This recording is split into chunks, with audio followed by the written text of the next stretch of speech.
Oi, gente, então, eu vou aqui apresentar hoje sobre o ponto de equilíbrio de um projeto, um tópico extremamente importante na análise econômica de projetos.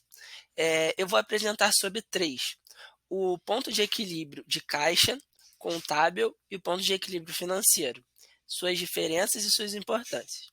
Primeiramente, nós precisamos entender o fluxo de caixa de um projeto e esta cadeia que o compõe, que é, primeiramente, a receita operacional, que ela é calculada pelo preço unitário vezes a quantidade, o custo variável, que é calculado pelo custo variável unitário vezes a quantidade, e é para aí nós chegarmos a margem de contribuição, que é o preço unitário menos o custo variável unitário vezes a quantidade. Depois disso, nós precisamos encontrar o largi. E como nós encontramos? Subtraindo o custo fixo e o custo de depreciação e amortização. Aí sim, nós precisamos diminuir o nosso imposto de renda desse lucro para encontrarmos o lucro operacional líquido, que é o realmente importante. Depois, nós adicionamos a depreciação e amortização de novo para aí sim termos o fluxo de caixa operacional, ok? Então, né, nós já temos essa cadeia em mente, nós vamos agora para este gráfico. Qual é a importância deste gráfico? Aqui nós vamos ter a distinção do custo variável e do custo fixo.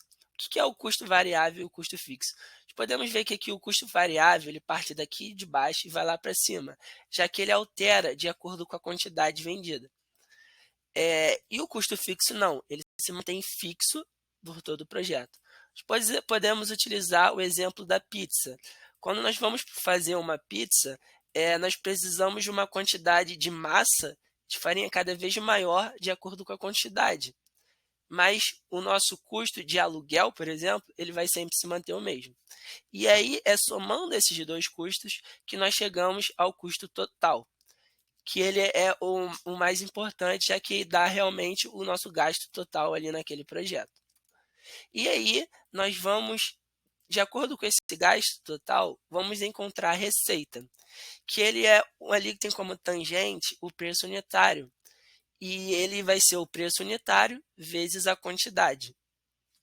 Então, nesse exato ponto onde essas duas retas elas se cruzam, é onde nós temos o ponto de equilíbrio contável. E aí nós temos na área acima o lucro, onde a receita ela é maior que o custo, e abaixo, onde nós temos prejuízo, já que a receita ela vai estar sendo menor que o custo total.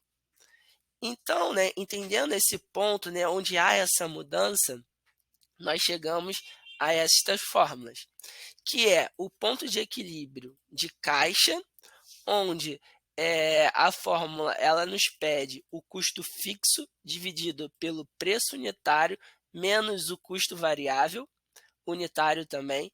E nesse ponto de equilíbrio de caixa, nós temos uma TI de menos 100%. Por quê? Porque diferente dela, do ponto de equilíbrio de caixa, já que para o ponto de equilíbrio contável, o ponto de equilíbrio contável, nós podemos ver na forma que ele tem esse D a mais. O que é esse D? Esse D é a amortização e depreciação. Então, quando nós incluímos a amortização e depreciação, nós alteramos aí a fórmula e nós ficamos com uma TIR igual a zero. E aí nós temos, no ponto de equilíbrio de caixa, um VPL negativo, igual ao investimento, e ele não atinge o payback, já que vai faltar esta depreciação e amortização. Mas nós vamos ter o fluxo de caixa operacional igual a zero. Já no ponto de equilíbrio contábil, que é o mais utilizado, nós temos uma TIR igual a zero, o VPL negativo, porém o payback é igual à vida útil do projeto. E aí ele realmente vai nos dar exatamente essa mudança de lucro e prejuízo. Quando agora nós vamos falar sobre o ponto de equilíbrio financeiro. E nesse ponto de equilíbrio financeiro, nós precisamos primeiro perceber, né, que ele é o custo fixo mais o fluxo de caixa um fluxo de caixa ali, a gente pode ver que tem um asteriscozinho, por quê? Porque ele vai ser uma série uniforme, onde nós vamos nos chamar de PMT. Esse PMT, ele vai ter ali como PV, que é o investimento do negócio, e o N, que é o tempo total desse projeto. E aí, nós acrescentamos um FV, que é o retorno que esse projeto nos dá de, de residual, e o I que é o custo de capital do projeto. Quando nós utilizamos e pegamos cada um desses tópicos, nós podemos colocar ele nas calculadoras financeiras, ou no Excel, ou algum lugar que faça, para que aí sim, na calculadora financeira, nós encontramos esse PMT, que é o quê? Que equilibra o fluxo de entrada com o fluxo de saída. Então, ele é igual ao fluxo de caixa operacional que torna o projeto viável. O que isso quer dizer? Quer dizer que o ponto de equilíbrio financeiro, ele nos dá exatamente o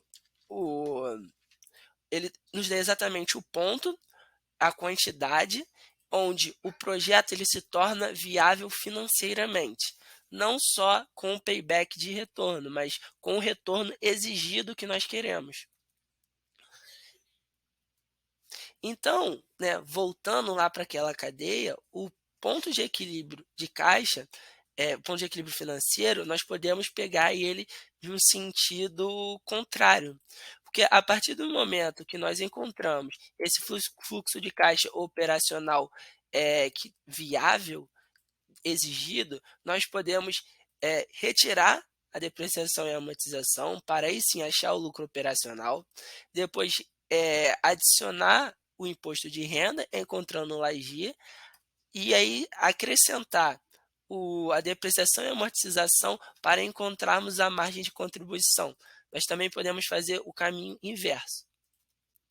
Então, né, agora juntando os três, o ponto de equilíbrio financeiro, diferente dos outros, ele vai ter uma TIR igual à exigida, ele vai ter um VPL igual a zero e um payback descontado igual à vida útil do projeto. Então, em cada ponto de equilíbrio desse, nós temos uma exigência diferente, ok? Então, eu fico por aqui. Esses são os nossos três principais pontos de equilíbrio e muito obrigado a todos.